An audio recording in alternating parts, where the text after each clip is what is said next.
Hey, it's Drybear. Dune Awakening has its big beta this weekend, and after they delayed the launch until next month, we have June 5th for the early access, early start, and June 10th for the full release. So we have Dune Awakening on the way. There was an official AMA Ask Me Anything set up for several of the Funcom and developers for the game that I'd like to recap today. But before we jump in, I want to give a note that if there's anyone out there in an official capacity, I've been trying to gain access to this game for over a year now and still haven't, so I would like to do theory crafting, build crafting guides for the game, but I obviously can't do that if I don't have access to it, and if I miss the beta weekend, I'm gonna be a big sad bear. Now, this Q&A/AMA was conducted with 3 different Funcom employees. It was Joel, Scott, and Viljar in different roles, game director, EP, and then their C-suite creative director, Joel, as well, answering questions about the game, the release, the future, that sort of thing. The first question was a great one, and it kind of leads more into the server setup for Dune Awakening, and I'm probably planning to do a separate video going over the server construct, the instancing, the markets, and how they set up their trading posts and everything with everything, you know, for the connection, because it is rather unique and different than how some other MMOs handle instancing, sharding, and server setups and that sort of thing. But the first question is like around that. If I were to go to the Siege, which is like the individual limited size server that a friend is on, like if I go, like they invite me to their server and then I go to their marketplace, like their trading post in their server and put up an item for sale, will I get the money for that? Like if I go back to my Siege, my server, and that thing sells, do I have to be re-invited by them in order to go collect my rewards? Like how does that work? The response from Camille was the exchange is shared across all Haga Basin servers in the same world. So it won't be an issue in that scenario. So if you are in the same world, like the overarching like region server as your friend, and they invite you to their Siege, which is their mini server, and you go put something out for sale, it's all shared, it's all connected. So even if you were to sell something there on their marketplace, you would still get the sale like funds from that, regardless of whether you're still in their Siege or not. Next is good news for anyone in the Oceanic region. There was a question of, hey, will there be OCE servers? And you know, I live in the United States, so I don't have this problem, but I've been to Australia, and I definitely like have an appreciation for the people there. That you know, it takes so long. There's some like even like World of Warcraft didn't have OCE servers for like 6 or 7 years. So like oftentimes anyone in that region or in like the South Asia region end up having, for some of these big releases, very, very poor ping and connection because there's just no data centers or servers near them. So the question was like, hey, you know, I live in New Zealand, or, you know, I live in these areas that are kind of close there. Will there be Oceanic servers? The response was, yes, there will be servers in OCE. We just set them up last week, and they will be available to play during the beta weekend this weekend. So starting Friday,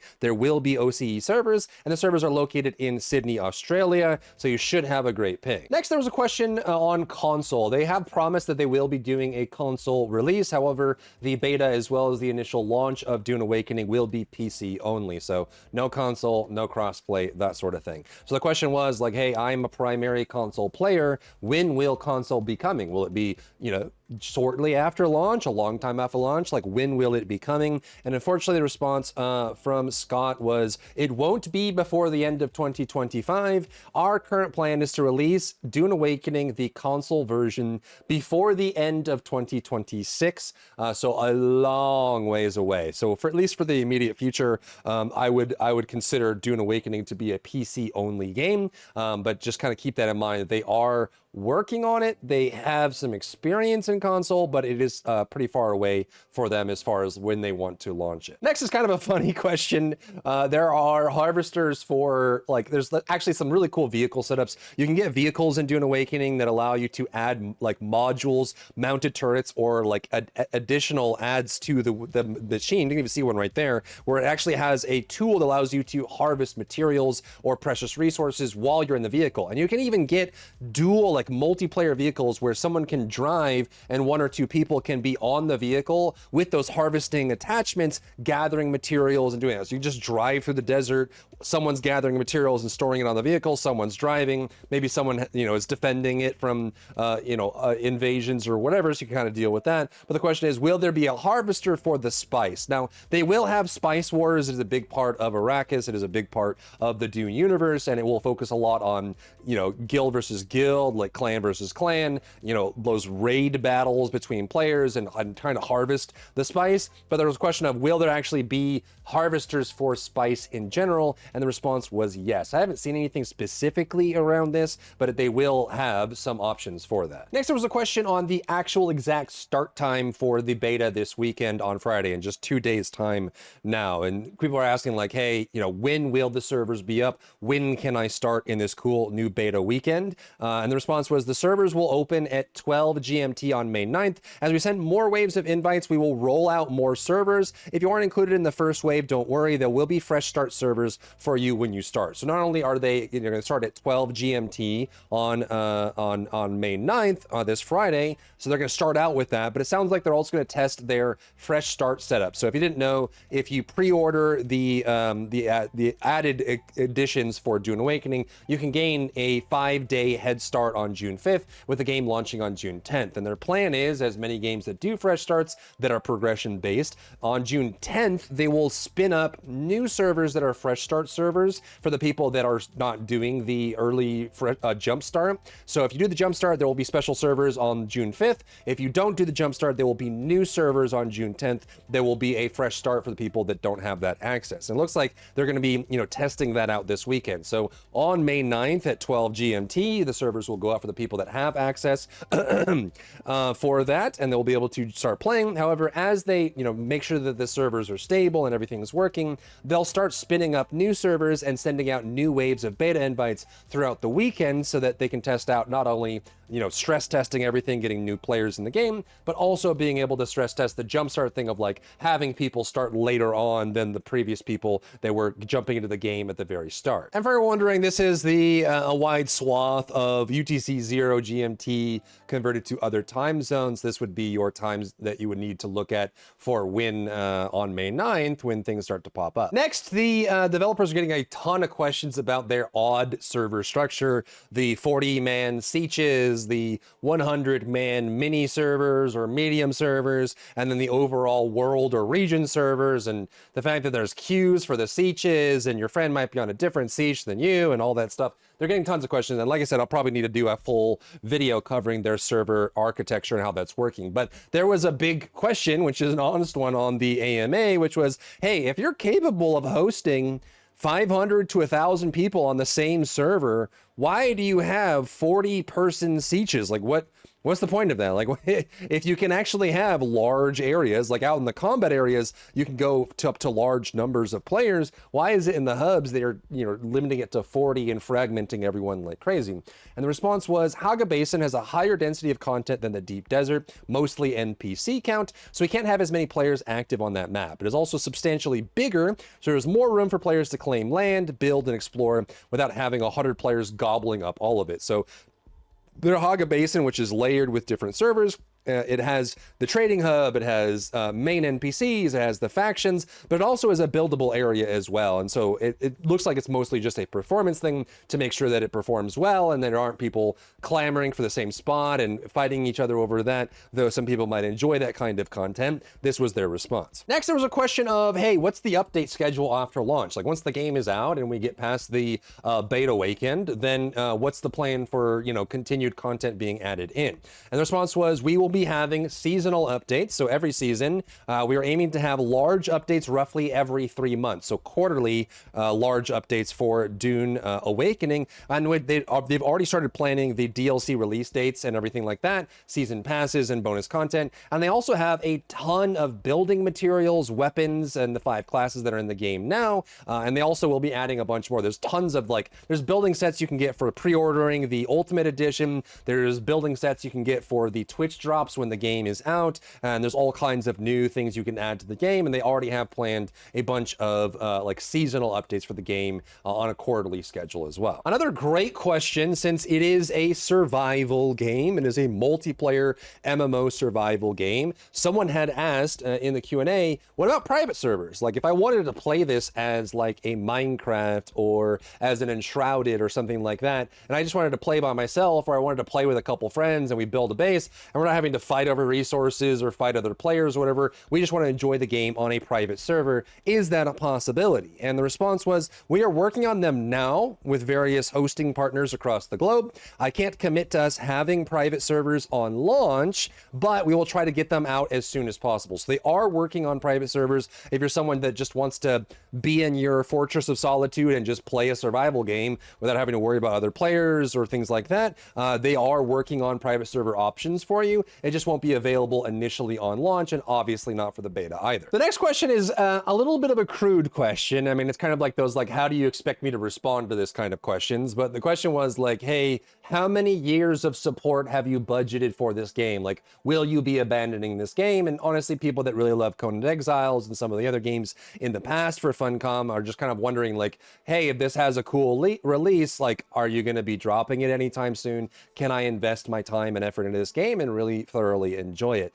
And the response was kind of a quirky, shot back at the odd question initially, but the true answer was, we plan to support Dune Awakening for years to come, and we'll be releasing updates to the main story, new content, and locations for players to visit. We just talked about how they will be doing quarterly seasonal updates for the game with major tentpole patches. As long as people keep playing the game, we will keep making content for it. So as long as it makes sense and they're still making reasonable revenue and people are enjoying the game, they plan to support it for as long as it will hold up, which at least for them is as long as possible. Next up is pretty similar to the question of like, hey, can I play on a private server? So someone asked like, hey, I'm someone who only plays PvE. I like PvE. I like story campaign games. I don't want to compete for resources with other players. I don't want to fight in clan wars. I don't want to constantly be ganked while I'm doing dungeons and stuff like that. And so they asked about the opportunity to just do PvE. And the response from the director was, the game has a strong focus on narrative in the main story, the factions, the advanced trainers, and the contracts that can be done in the world. There is plenty there with more to come post-launch. PvE content tends to be finite and that players consume it much faster than it can be produced. This is very true. If you make a PvE game, people will gobble up all the PvE content and say, where more content, right? Whereas games that are PvP only, the players you're facing are the content. That's why games like League of Legends, Dota 2, Valorant, all these multiplayer PvP only games can exist for so long, whereas the PvE style games have to make crazy expansions. People log on to the new Terraria update, gobble it up in an evening, and then wonder when there's more. So it is very true to say that. Unless you put really strong gating in place. We will continue to update the game with PvE content over time. So a combination between having private servers at some point in the future, but also there are PvE only areas and PvE only dungeons in the game. They have already confirmed that, and they do, tend to focus more on that, at least initially, and then they hope to add more PvE content as the game goes on. So maybe not like the perfect answer,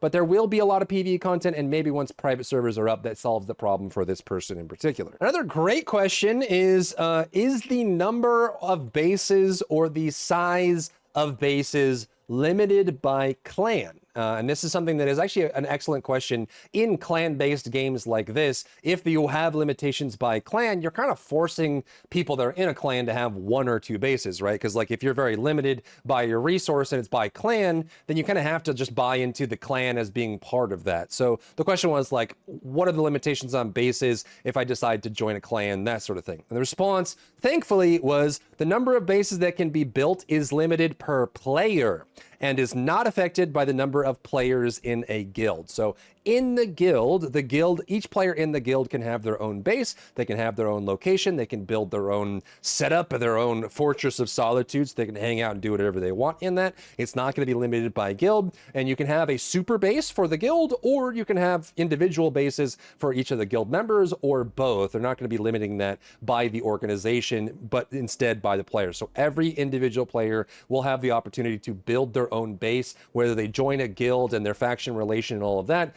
Regardless of that, they will be able to have their own base. Next is a question of all time. The question was, hey, if I've requested access and pre-ordered and signed up on the website, do I have any special access to the beta this weekend. Like if I bought the Ultimate Edition, does that make me more likely to get into the beta? And the response was no, everyone will have an equal chance to gain access to the upcoming large-scale beta weekend this weekend, 2 days on this Friday. Next is another question around access across their bizarre siege system of 40-person limited mini servers, their sieges. So the question was like, hey, if my friend and I are not on the same server, but in the same guild, am I able to join their server while they're offline? Like, if we're in the same guild, they're on a different siege, and I can't like just walk over to their base. Am I able to access their base if they're not logged in at the time? Like maybe there's something that I want to access, or I want to go visit them, or I just want to look at their base or whatever. Like, am I able to do that? And the response was, your friends must be online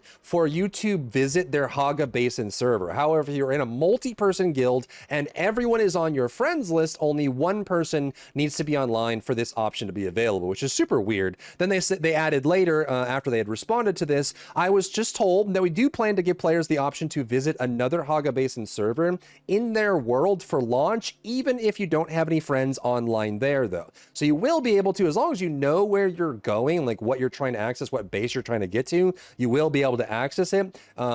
Even if you don't have any friends online there. So there should be some way to get it. Again, we probably need to do a full separate video on this whole siege nonsense for it. But it sounds like if you know where you're going and you're trying to access a friend's base, you should be able to get there as long as you know who that friend is and you can click on them in the social menu. Another great question around their server layer instance Haga Basin setup. Someone asked like, hey, if the Haga Basin sieges have a player limit of 40, right? It's like you need to be within that 40 to be able to access your siege or your layer or your instance for Haga Basin. What happens if there's 40 and I'm trying to log back in and get to my base or something like that? If I'm player number 41, am I going to be stuck in a queue? And the response is, we restrict access to the server when the concurrent player count is reached, which will be 40 for the beta this weekend, which means that if your siege, the layer that you're on, has a maximum of 40 players in it and it's reached, you will be entered into a queue. Once there are 40 players active in that specific Haga Basin, any new player trying to connect will be in a queue. There are some population limits but that is all based on activity, which is only for how many players have connected to the server recently. We have these in place to make sure there's enough buildable space on the map so you can claim a base location without running around for hours. And they have kind of loosely described how this is going to work between the sieges, like the layers there itself. Obviously, there's definitely some big questions around like if you already have built on that siege and there's 40 players, you log off, you go eat a sandwich or you go to the gym or I don't know, whatever, you go talk to your bae or something, and you go to dinner, you come back, and there's 40 players on your siege, and you try to log back in, are you going to be in a long queue trying to get back into your base build? And I understand that they're trying to do this so that you could spread out the access to these, so it's not like 1,000 bases in one area and you can't build anywhere, or you just have to walk for miles and miles and miles. This sometimes happened in games like Once Human or something, where you're trying to build a base and everywhere around you has been covered up, so you have to travel really far to build a base. I can see they're doing that, but they mentioned that the buildable space is their main restriction for the population. The director follows up with a extension of this. We will have plenty of hardware at launch so that people can play on low, medium, or high population worlds if they want to. Again,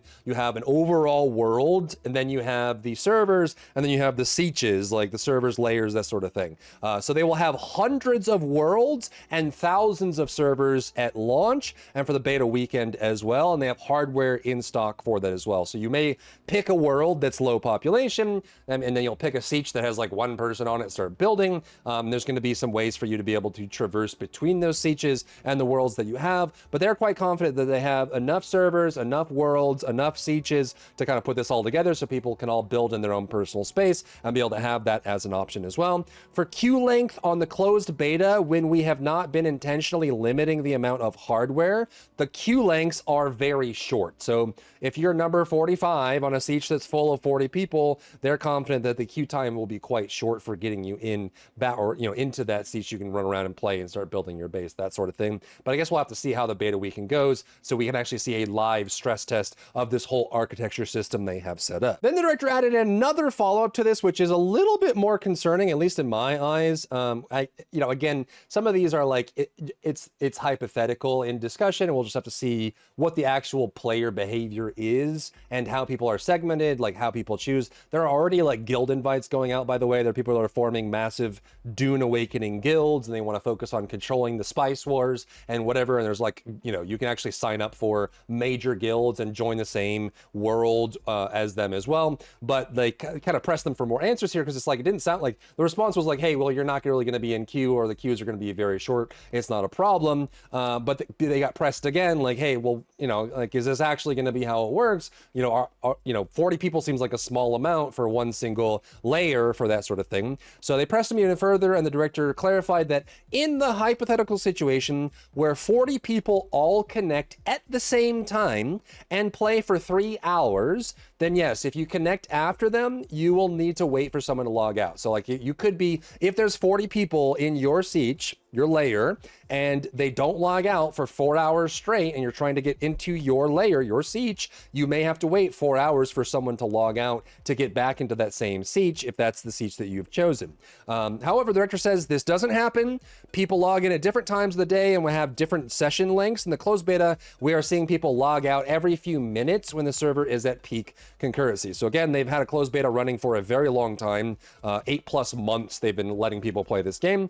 So at least in their experience, from what they've seen in the closed access beta, they have not had any issues or long queue times for any of this. But as we open it up to the beta weekend, and of course once they do launch, well, you'll just have to keep monitoring to see what the situation is. And of course, if there's problems, I'm sure they'll try to alleviate it in some way. Next is a question mostly around the people that are already pre-building guilds and trying to coordinate before the game comes out. There was a question of like, hey, do you plan to release a list of worlds and servers so people can coordinate ahead of the launch and the early start? And the response was yes, we do intend to share a list of worlds and servers for a head start and launch to let people coordinate better. So at some point in the next couple weeks, they will be releasing a list of the worlds, a list of the servers and everything, so everyone can kind of look through and pick like all the PvPers are going to Cucamonga Booga Bugga Bugga, the Spice Enjoyer Spice Guzzler server, and they're all going to go hang out there and do that. So they do plan to release a list of worlds and servers so you can coordinate if you're planning to have a big group as well. Next up is a question of